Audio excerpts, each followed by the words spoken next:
देखिए, हम लोग की समस्या सब आप जानते ही हैं। समस्या है मोह की।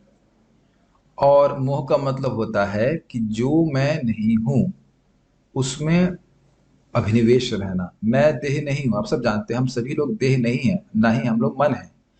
लेकिन हम लोग बाध्य हो जाते हैं अपने आप को मन या अपने देह से पहचान करने से। समस्या सबको समझ में आ रही है? तो इस समस्या का समाधान स्वयं भगवान ऋषभ देव, जो भगवान विष्णु के अवतार थे, वह अपने पुत्रों को बता रहे हैं।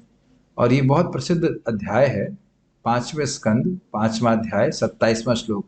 बड़ा सिंपल सोल्यूशन है। समस्या बहुत बड़ी है, लेकिन समाधान बहुत आसान है और आप इसको अनुभव करेंगे स्वयं। मनोवचो दृक्करणे हितस्य साक्षात् कृतं मे परिबर्हणं हि विना पुमान ये न महाविमोहात् कृतांत पाषाण विमोक्तुमीशेत।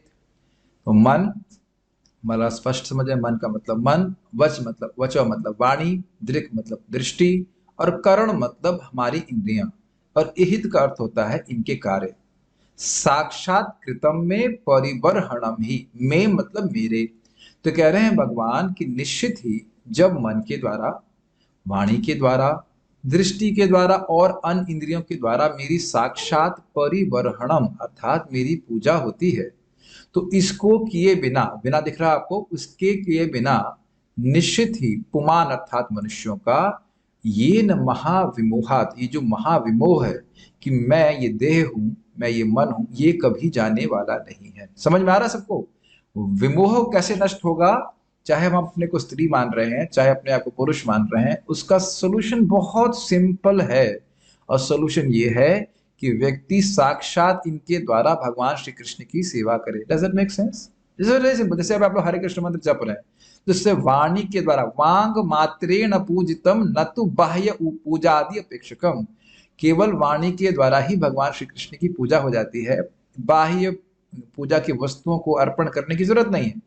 मन से आप भगवान के बारे में सोच रहे हैं, या भक्तों की सेवा के बारे में सोच रहे हैं, या किसी भी तरह से आप सोच रहे हैं कि मैं कृष्ण की सेवा करूंगा, तो ये साक्षात भगवान की सेवा होती है। इसको किए बिना, अर्थात और कोई भी साधना कर ले, अपनी इंद्रियों को, मन को भगवान की सेवा में लगाए बिना व्यक्ति का मोह नष्ट होगा नहीं। और दूसरी तरफ से समझिए कि मन को, वाणी को, दृष्टि को और अन्य इंद्रियों को भगवान की सेवा में लगाएंगे तो निश्चित मोह की समाप्ति होगी। अब मान लो कोई पूछे कि भाई कुछ उदाहरण दीजिए, तो कहते हैं कृत अंत पाषाण। कृतांत का मतलब होता है जब मृत्यु व्यक्ति आती है। कृत मतलब करना, और अंत मतलब जब आपको कुछ नहीं कर सकता। तो कृतांत पाषाण का अर्थ हुआ कि कृतांत पाषाण का मतलब हुआ यमराज का पाश। जब व्यक्ति अब कुछ नहीं कर सकता है तो कहते हैं कृतांत पाशाम न विमुक्तुमीशेत। जिस प्रकार से व्यक्ति यमराज के मृत्यु समय जब यमदूत आते हैं तो उनके पाश को नहीं काट सकता है, ये सब सर्वविदित बात है कि यमराज के पाश को काटना असंभव है। उसी प्रकार से अगर व्यक्ति अपनी इंद्रियों को भगवान की सेवा में नहीं लगाता है तो उसका मोह कभी जाने वाला नहीं। तो हमारे लिए जप के लिए क्या सुने, मतलब इंस्पिरेशन क्या है? तो आप देख रहे हैं कि जप में वाणी लग रही है, भी हाँ, जी हाँ बिल्कुल लग रही है, हरे कृष्ण बोल रहे हैं। दृष्टि लग रही है, दृष्टि भी लगा सकते हैं, हरे कृष्ण मतलब साइड में दिखाते आप देख सकते हैं, भक्तों को भी जप करता हुआ देखते हैं। और करण, आपकी माला है, आपके हाथ लगा हुआ जप करने में, बल्कि पूरी शरीर में हम बिठाते हैं बड़े से जप करने के लिए। और जब हम हरे कृष्ण मंत्र बोलते हैं तो देखिए बिना मन के संकल्प के हम बोल नहीं सकते, एक तो ये। और फिर जब हम सुनते हैं तो हमारा थॉट प्रोसेस भी इसमें लग जाता है। तो आप देख सकते हैं कि एक हरे कृष्ण मंत्र के जप में ही ये सारी चीजें एक साथ हो जाती हैं। और इसीलिए प्रभुपाद जी ने कहा कि हरे कृष्ण मंत्र के जप का प्रभाव, जो प्रत्यक्ष प्रभाव है, वो यह है कि व्यक्ति इस धारणा से मुक्त हो जाता है कि मैं शरीर हूं।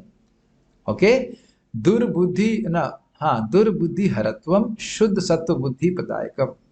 दुर्बुद्धि होना कि हम अपनी, हम देह है, देह के लिए कार्य करेंगे, ये सब समाप्त होने लगता है और व्यक्ति कृष्ण की सेवा के लिए उत्कट इच्छा से युक्त हो जाता है। उसकी इच्छा होती है मैं कृष्ण की सेवा करूँ। आप देखेंगे जब सुबह बढ़िया से आप माला जाप कर लेंगे तो एक बेचैनी होगी, मैं कुछ तो भगवान के लिए करूं, चाहे खाना बनाऊं, चाहे प्रचार करूं, चाहे पढ़ाऊं, ऐसे करके, क्योंकि उसमें आपको एक टेस्ट आने लग जाएगा। सो उम्मीद है कि आप लोग समझ रहे होंगे कि ये मोह कैसे जाएगा। भगवान कृष्ण की सेवा में अपनी इंद्रियों को साक्षात लगाने से, और ये अनुभव होने लगता है साक्षात कि मैं कैसे देह नहीं हूं, केवल सोचने मात्र से नहीं होगा। Okay, thank you. Hare Krishna.